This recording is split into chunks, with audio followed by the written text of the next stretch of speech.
Putusan Mahkamah Konstitusi (MK) terkait dikabulkannya permohonan uji materi terhadap pasal 7 huruf R Undang-Undang Nomor 8 Tahun 2015 tentang Pilkada menuai pro kontra di berbagai kalangan publik.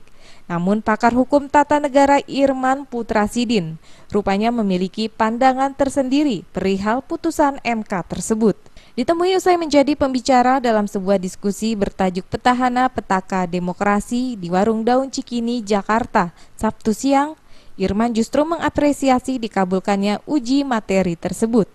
Lebih lanjut, Irman menyatakan justru keliru jika negara mencabut hak politik seseorang untuk mencalonkan diri dalam ajang pilkada hanya karena memiliki garis keluarga dengan petahana atau incumbent yang terjerat masalah, karena belum tentu keluarganya juga bermasalah.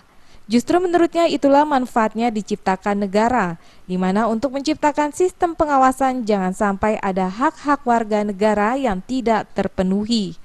Oleh sebab itu, Irman menyerukan negara harus berupaya maksimal dalam membuat aturan yang tidak diskriminatif dan mengawasinya.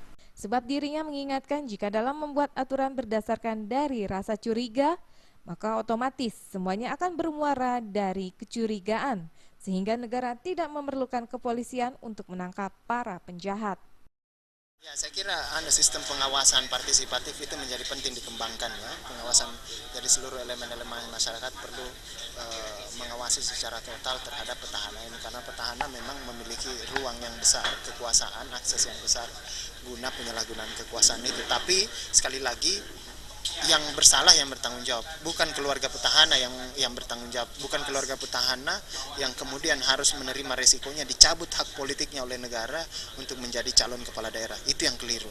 Tapi petahana yang menyalahgunakan kekuasaan, itu yang kita harus hukum. Sebelumnya, MK menyatakan larangan politik dinasti dalam pencalonan kepala daerah adalah inkonstitusional dan tidak mempunyai kekuatan hukum mengikat.